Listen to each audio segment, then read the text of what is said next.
Si vous vous promenez dans les rues de Dar es Salaam par une journée ensoleillée de décembre pendant la pause déjeuner, il y a de grandes chances que vous croisiez des gens ainsi vêtus.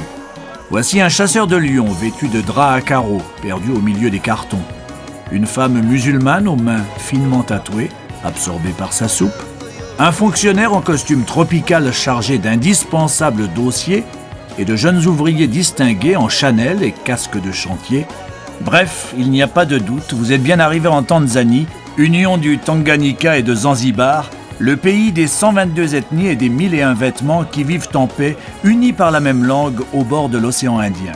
Mais si vous vous promenez du côté de la très populaire Congo Street en compagnie de Maria Sarungi, productrice de télévision et bonne connaisseuse des habitudes de ses compatriotes, vous verrez que les habits de Tanzanie racontent un pays qui parvient à se bricoler des vêtements et une identité sans cesse renouvelée. Une femme voilée. Ici à Dar es Salaam, c'est plutôt rare de voir des femmes voilées jusqu'aux yeux. On en voit plus dans les îles de Zanzibar, où 99% de la population est musulmane.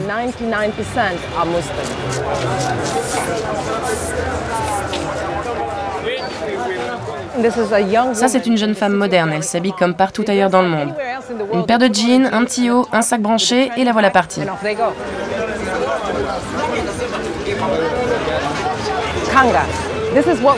Kanga. Quand on parle de vêtements, ça c'est vraiment tanzanien. Les femmes le portent tous les jours. C'est une composante très importante de l'identité des femmes tanzaniennes. Partout dans le pays, qu'elles soient riches ou pauvres, toutes les femmes portent le kanga, véritable couteau suisse vestimentaire de la femme tanzanienne. Comme foulard sur la tête, ou comme une jupe pour porter un bébé, comme maillot de bain ou négligemment posé sur l'épaule, le kanga, c'est l'alpha et l'oméga de la garde-robe tanzanienne. Fabriqué à l'origine à partir de tissus échangés par les navigateurs portugais sur l'archipel de Zanzibar au XIXe siècle, le kanga est plus qu'un simple pagne, c'est un outil de communication redoutablement efficace. Car le kanga parle sans accent en swahili uniquement, et ça tombe bien car c'est la seule langue commune aux 40 millions d'habitants et un véritable ciment culturel. Mais attention, le kanga ne dit pas n'importe quoi, il philosophe. Celui-ci dit par exemple « Je préfère ma propre pauvreté à la richesse d'un autre ». Et c'est tant mieux quand plus d'un habitant sur 3 vit sous le seuil de pauvreté. Et celui-ci, encore plus pragmatique, explique « Pas besoin de médecine quand on a de la chance ». Aujourd'hui, les kangas sont imprimés à Dar es Salaam, la plus grande ville du pays. Mais personne ne sait qui, le premier, a eu l'idée de mettre une phrase en bas de ces tissus. Mama Kabiza a 70 ans et fait partie de la bonne société. Pour elle, comme pour la plupart de ses sœurs tanzaniennes, le message est aussi important que la couleur et les motifs.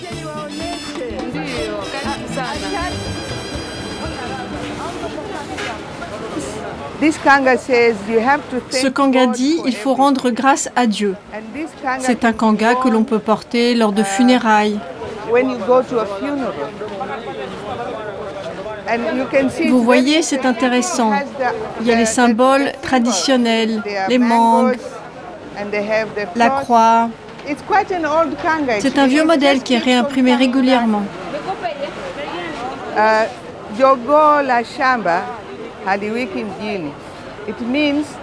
Le coq du village ne doit pas chanter en ville. C'est assez drôle. En fait, ça veut dire, si vous êtes de la campagne et que vous ne connaissez rien à la ville, un bon conseil, fermez-la. Les dictons, proverbes et autres aphorismes se comptent par centaines. Parfois, le kanga sort de sa réserve naturelle pour se livrer à des attaques ciblées et lancer quelques flèches empoisonnées. Beaucoup tournent autour des querelles de voisinage et permettent de régler ses comptes symboliquement. Chaque grossiste consigne soigneusement dans de petits cahiers les grands classiques ainsi que les phrases qui sont dans l'air du temps.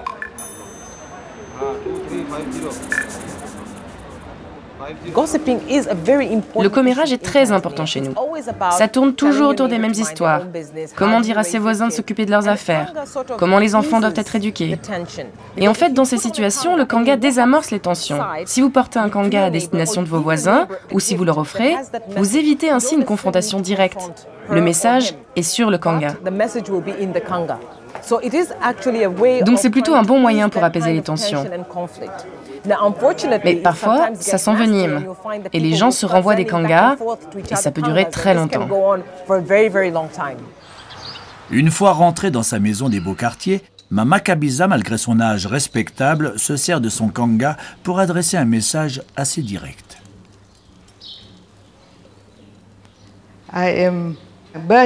Je fais brûler de l'encens pour parfumer mes kangas. C'est comme un aphrodisiaque. Quand mon mari rentre dans ma chambre, quand il sent ça, il sait que je lui dis quelque chose. Celui-là appartenait à mon père. Je peux vous le montrer si vous voulez. Je ne l'utilise plus. Il est trop précieux à mes yeux. Il est très fragile, regardez, il est déchiré un peu. À mon avis, il doit avoir plus de 70 ans. Je ne sais pas ce qu'il en est pour les femmes modernes, mais dans la façon dont nous, on a été élevés, on héritait des kangas de nos tantes, de nos grands-mères, de nos mères. C'est un véritable trésor. Ce sont nos bijoux de famille, en quelque sorte.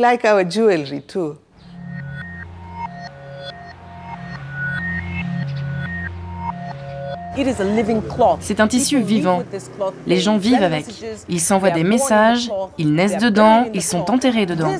C'est vraiment notre tissu national. Après des décennies de socialisme à l'africaine, la Tanzanie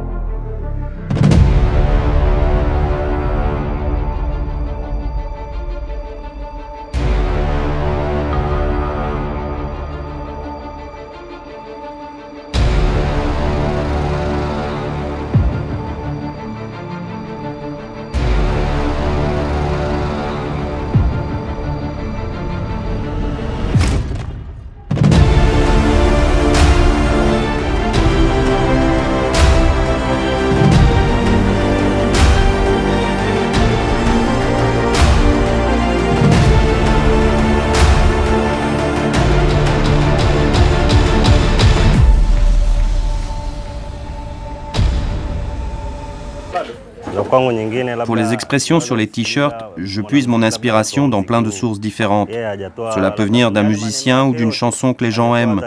Quand il y a une phrase à la mode, je l'imprime. Ou plus simplement, ça vient d'une réflexion que j'entends dans la rue, que je trouve sympa et dont je pense qu'elle peut marcher.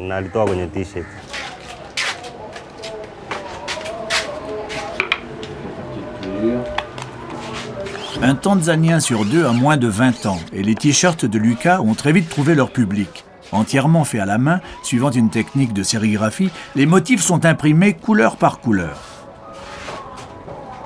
Le séchage aussi est intéressant. Moi, je ne peux lancer par an qu'une grosse vingtaine de nouveaux modèles. Cela dépend des ventes, si les gens les aiment ou pas. Hélas, pour Lucas, le rythme artisanal de sa petite entreprise n'a pas résisté longtemps aux attentes de l'énorme marché du t-shirt qui parle. 2 fois hélas, Lucas n'avait pas protégé sa marque. Dans une ville comme Dar es Salaam, ce sont des milliers de jeunes qui veulent ces t-shirts. C'est devenu une opportunité de marché que les Chinois ont raflé. Il faut imprimer ces t-shirts en Chine, à une échelle industrielle, et les réimportent dans le pays pour les revendre aux Tanzaniens. C'est vraiment ironique de voir ces t-shirts d'origine swahili, avec des messages en swahili, importés de Chine par des commerçants chinois. Comme partout sur la planète, les vêtements made in China, bon marché et bien faits, se sont taillés la part du lion sur les étals des magasins. Les plus pauvres encore des Tanzaniens, qui ne peuvent pas acheter du neuf, iront fouiller dans les piles de vêtements d'occasion envoyés par les ONG occidentales, sûrement fabriqués en Chine eux aussi. En théorie, distribués gratuitement. Cela fait bien longtemps que ces vêtements sont achetés au poids et revendus à la pièce. Dans les quartiers les plus pauvres, ils sont même vendus aux enchères. Toute la journée, sur son estrade, Moses présente un par un tous les vêtements des 3 ballots de 45 kilos que ses associés et lui ont achetés.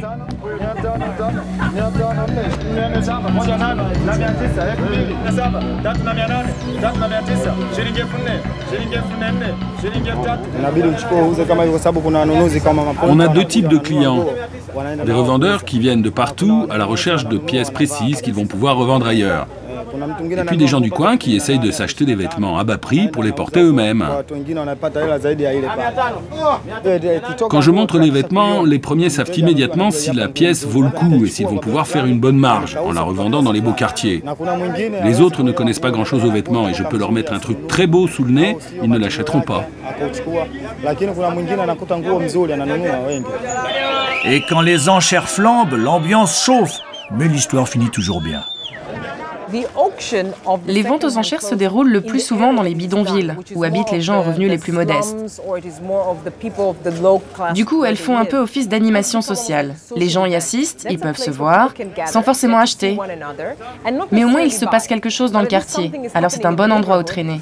Car qui sait, peut-être entendront-ils ou verront-ils quelque chose d'intéressant.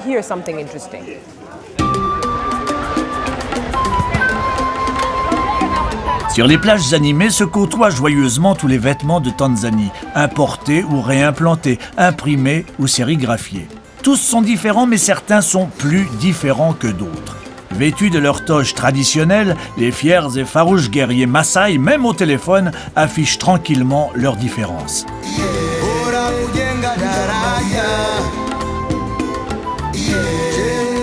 Traditionnellement éleveurs nomades, certains d'entre eux vivent désormais dans les zones urbaines. Mais Maasai des villes ou Maasai des champs, jamais Maasai ne sort sans sa toge. À l'image de Gabriel Molel. La tenue Maasai est constituée de plusieurs arkarachas, des pièces de tissu qui se portent à la romaine, nouées sur chaque épaule. C'est au contact des premiers explorateurs anglais que les Maasai ont adopté ces cotonnades rouges, susceptibles d'effrayer leurs ennemis et autres bêtes sauvages. La fierté des Maasai, qui représente 10% de la population, passe aussi par le port de bijoux bruyants et colliers de perles.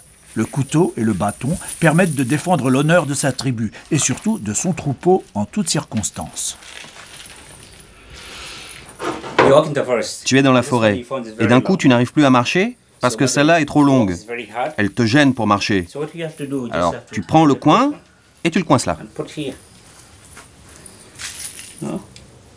Et celui-là, là. Et quand tu danses,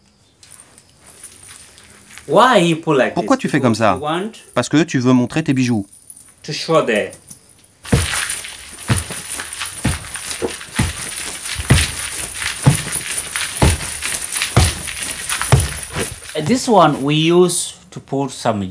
D'habitude, dans l'oreille, on met des bijoux. Ce trou-là, on y met un bijou, et celui-là aussi.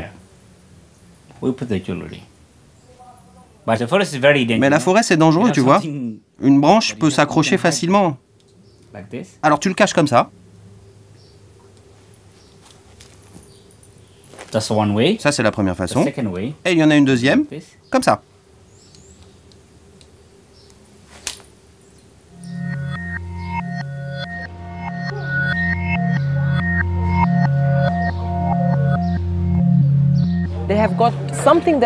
Les Maasai ont une image quelque peu contradictoire.